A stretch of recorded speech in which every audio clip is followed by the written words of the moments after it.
Introduction. Amit and Sanjay are planning to purchase some articles from the market. For this, Sanjay is ready and waiting for Amit. Amit is combing his hair. After combing, when he puts the comb on the table and again picks the comb, then he gets surprised.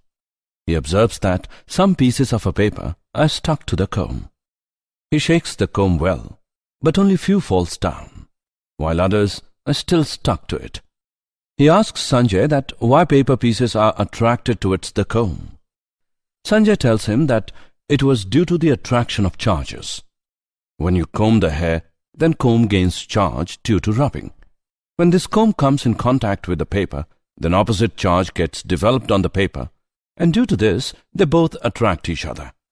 Students, electric charges are present everywhere around us. Today we will study about the electric charges and fields. Objectives.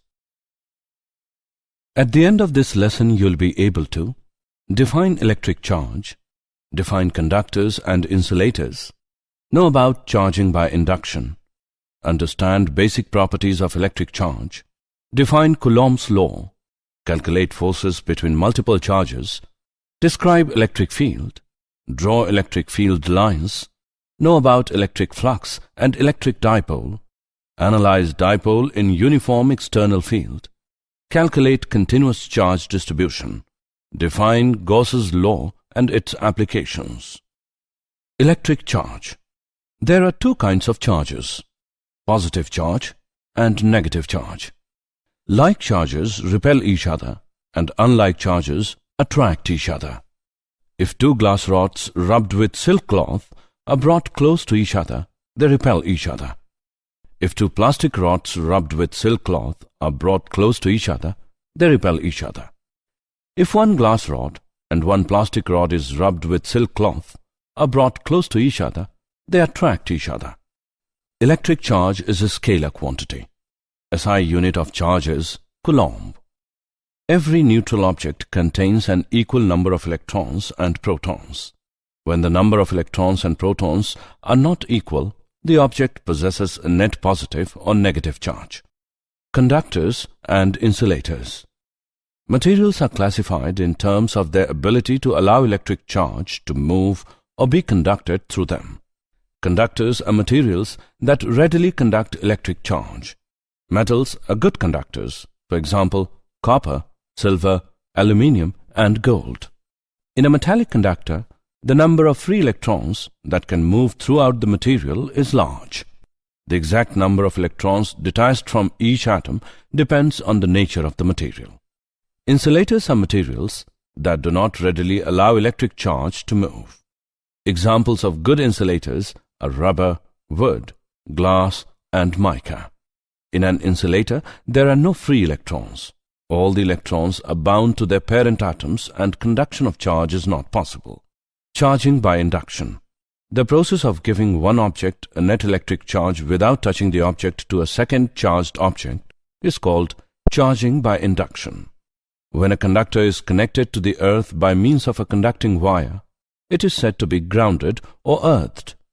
Let's take an example to understand this phenomenon. Bring a negatively charged rod near an isolated uncharged sphere. As a result, the part of the sphere nearest the rod becomes positively charged and the part farthest away becomes negatively charged. Connect grounding wire to the sphere. Some of the electrons will now leave the sphere and move to the earth. Remove the ground connection. The conducting sphere is left with an excess of induced positive charge. Remove the rubber rod. The conducting sphere is now left with a net positive charge. Basic properties of electric charge. Additivity. The total charge of a system is the algebraic sum of all individual charges distributed over different parts of the system. For example, the total charge of a system containing 4 charges, 2 Coulomb, minus 5 Coulomb, minus 6 Coulomb, and 4 Coulomb is equal to minus 5 Coulomb. Conservation of charge. The total charge of an isolated system remains constant during any process. Charge can be transferred from one body to another, but it can neither be created nor destroyed. For example, grounding of the charge. Quantization. Any charged body has a total charge that is, an integral multiple of a certain smallest amount of a charge E. The smallest amount of free charge E that has been discovered is the charge on an electron or a proton having magnitude 1.60 into 10 raised to the power minus 19 coulomb. Any charge Q on an object can always be expressed as Q is equal to NE, where N is an integer. Coulomb's law.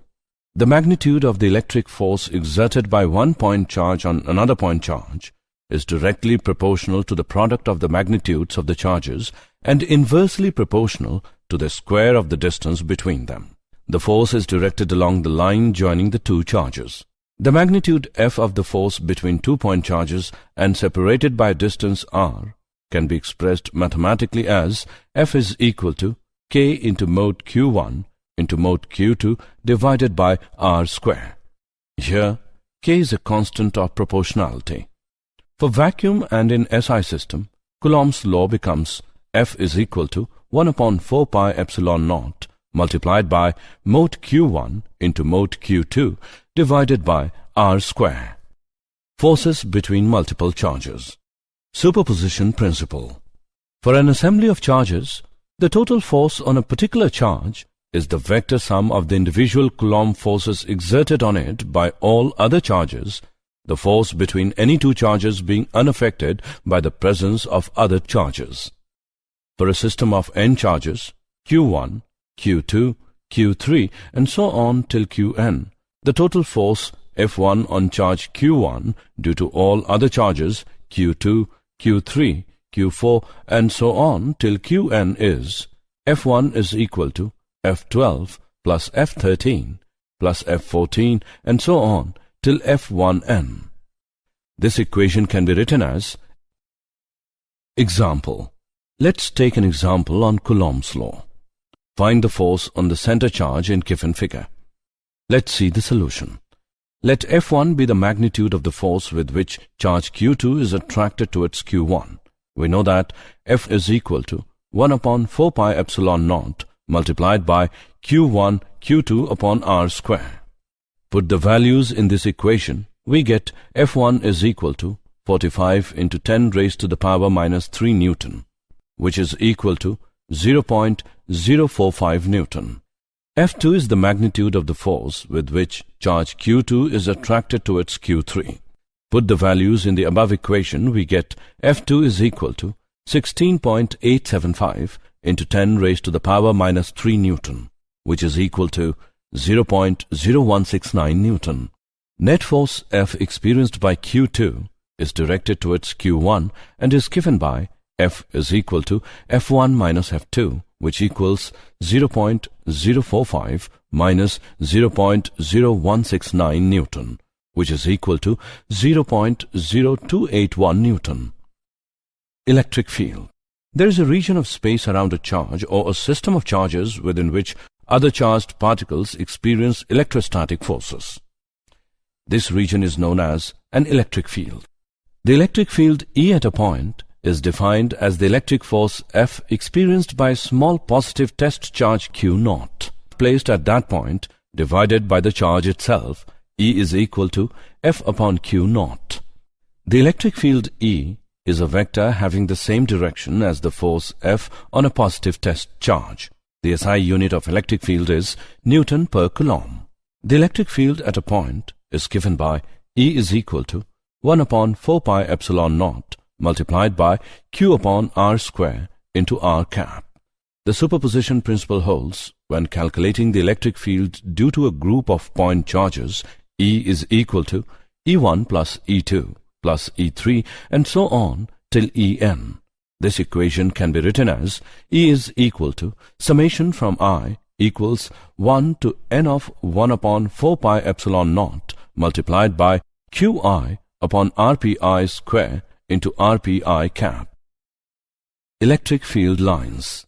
Electric field lines are a kind of map that gives the direction and indicates the strength of the electric field at various places. The field lines always begin on a positive charge and end on a negative charge or at infinity in the case of a single charge. The number of field lines leaving a positive charge or approaching a negative charge is proportional to the magnitude of the charge. No two field lines can cross each other. The relative closeness of the field lines indicates the relative strength of the electric field in various regions. Electric flux. Electric flux phi E is a measure of the number of electric field lines cutting through a hypothetical surface in an electric field. For a planar surface of area S immersed in a uniform electric field E, the electric flux is defined as phi E is equal to Es cos theta. When E is perpendicular to the surface, theta is equal to 0 degree and phi E is equal to Es, a maximum value. In this situation, a maximum number of field lines pass through the surface. When E is parallel to the surface, theta is equal to 90 degree and phi E is equal to 0. In this case, no field lines pass through the surface. For an arbitrary closed surface immersed in a general electric field, the electric flux is defined as an integral over the surface of E cos theta. The SI unit of electric flux is Newton meter square per coulomb. Electric dipole. A pair of two-point charges, minus q and plus q, having the same magnitude but opposite signs, separated by a distance 2a, is called an electric dipole. The line joining the two charges, minus q and plus q, is called the dipole axis.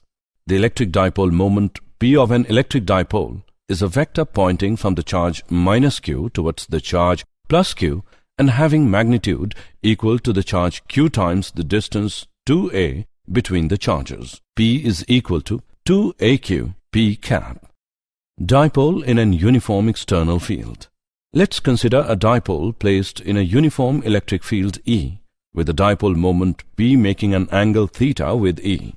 Force on charge plus q is QE and on charge minus q is minus QE.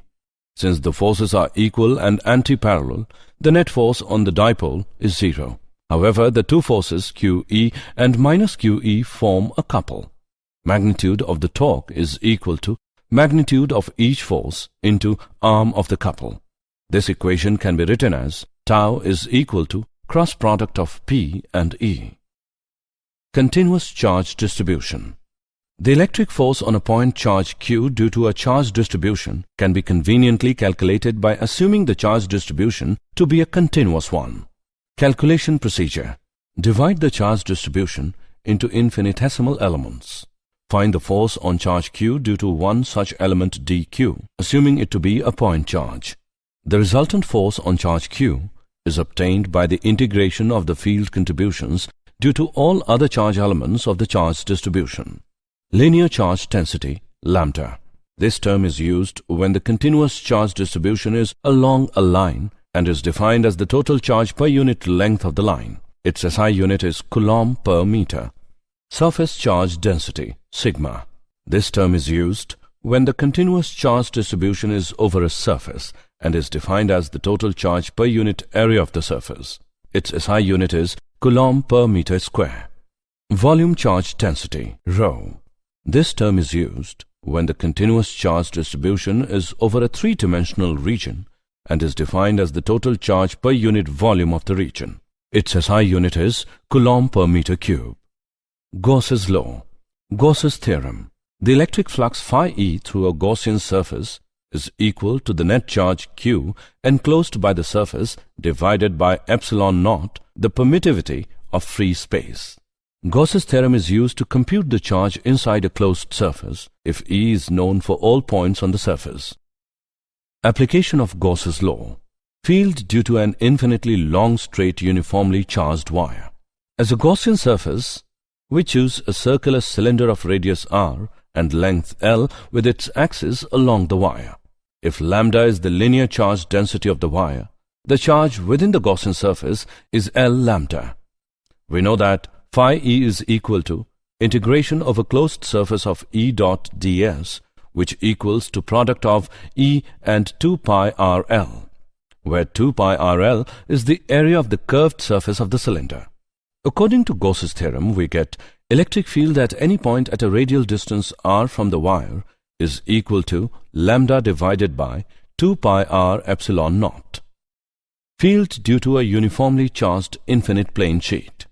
As a Gaussian surface, we consider a circular cylinder of cross-sectional area A and height 2r with its axis perpendicular to the sheet.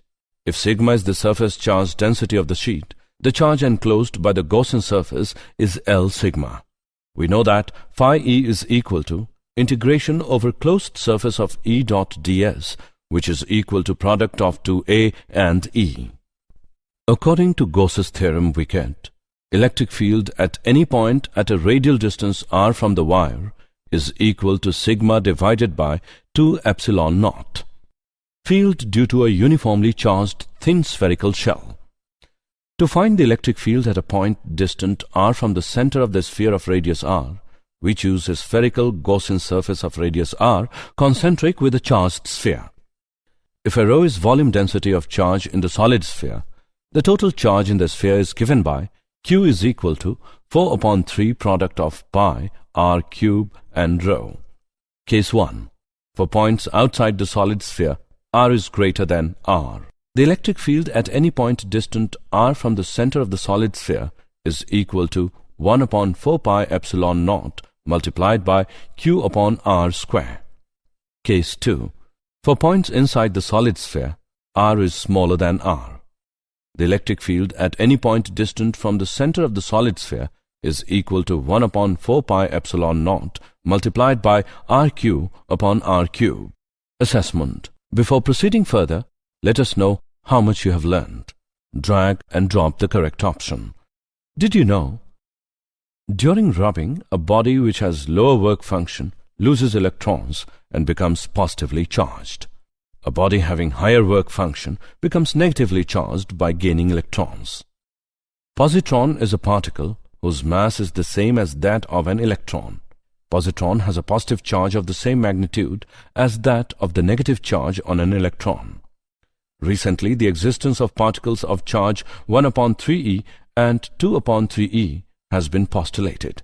These particles are called quarks. Summary. Let us summarize what we have learned. Like charges repel each other and unlike charges attract each other.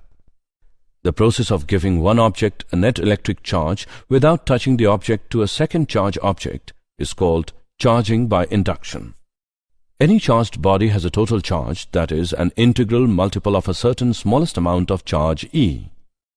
The magnitude of the electric force exerted by one point charge on another point charge is directly proportional to the product of the magnitudes of the charges and inversely proportional to the square of the distance between them. The force is directed along the line joining the two charges. For an assembly of charges, the total force on a particular charge is the vector sum of the individual Coulomb forces exerted on it by all other charges, the force between any two charges being unaffected by the presence of other charges. The region of space around a charge or a system of charges within which other charged particles experience electrostatic forces is known as an electric field. Electric flux is a measure of the number of electric field lines cutting through a hypothetical surface in an electric field. The electric flux through a Gaussian surface is equal to the net charge enclosed by the surface divided by the permittivity of free space.